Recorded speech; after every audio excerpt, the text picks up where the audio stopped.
ಮನೆಯಲ್ಲಿ ಹೊತ್ತಿಕೊಂಡ ಬೆಂಕಿಯಿಂದ ಶರ್ಮಿಳಾ ಮೃತಪಟ್ಟಿಲ್ಲ. ಆಕೆಯನ್ನ ಬರ್ಬರವಾಗಿ ಮುಗಿಸಲಾಗಿದೆ ಎಂಬ ವಿಷಯ ಗೊತ್ತಾಗಿದೆ. 34ರ ಮಹಿಳೆ ಮೇಲೆ 18ರ ಯುವಕ ಕರ್ನಲ್ ಕುರೈಗೆ ಲವ್. ಆತನದ್ದು ಒನ್ ಸೈಡ್ ಲವ್ ಸ್ಟೋರಿ. ಇದಕ್ಕೆ ಶರ್ಮಿಳಾ ವಿರೋಧ ವ್ಯಕ್ತ.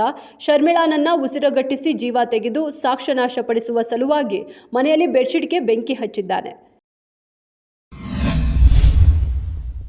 ತುಮಕೂರು ಜಿಲ್ಲೆಯ ಬ್ಯಾತ ಗ್ರಾಮದಲ್ಲಿ ತೀವ್ರ ಹೊಟ್ಟೆ ನೋವಿನಿಂದ ಬಳಲುತ್ತಿದ್ದ 19 ವರ್ಷದ ಕೀರ್ತನ ಎಂಬ ಯುವತಿ ನೋವು ಸಹಿಸಲಾಗದೆ ಮನೆಯಲ್ಲಿ ಯಾರೂ ಇಲ್ಲದ ವೇಳೆ ನೇಣಿಗೆ ಶರಣಾಗಿದ್ದಾಳೆ.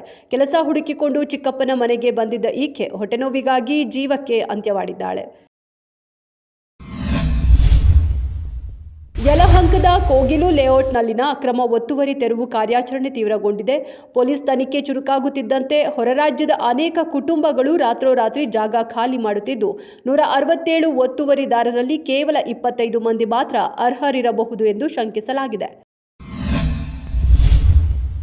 ವಿಜಯಪುರದಲ್ಲಿ ಬಿಜೆಪಿ ಶಾಸಕನ ಸ್ಮರಿಸಿದ ಸಿಎಂ, ಇದು ಯತ್ನಾಳ್ರ ಕ್ಷೇತ್ರ, ಇಲ್ಲಿ ಯತ್ನಾಳರ ಅಭಿಮಾನಿಗಳಿದ್ದಾರೆ ಎಂಬುದು ಗೊತ್ತು ಎಂದು ಸಿದ್ದರಾಮಯ್ಯ. ಇದರಿಂದ ಶಾಸಕ ಯತ್ನಾಳರ ಅಭಿಮಾನಿಗಳಿಂದ ಭಾರೀ ಕೇಕೆ, ಸಿಳ್ಳೆ.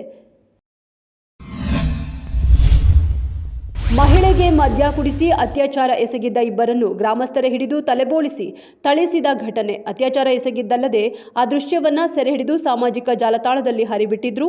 ಹುಬ್ಬಳ್ಳಿ ಶಿವಶಂಕರ ಕಾಲೋನಿಯ ಶಿವಾನಂದ ಕಾನನ, ಗಣೇಶ ಗಿಡ್ಡನವರ್, ಪ್ರದೀಪ್ ಎಂಬುವರನ್ನ ಹಿಡಿದು ಸ್ಥಳೀಯರು ತಲೆಬೋಳಿಸಿ ಹಲ್ಲೆ ಮಾಡಿ ಪೊಲೀಸರಿಗೆ ಒಪ್ಪಿಸಿದ್ರು.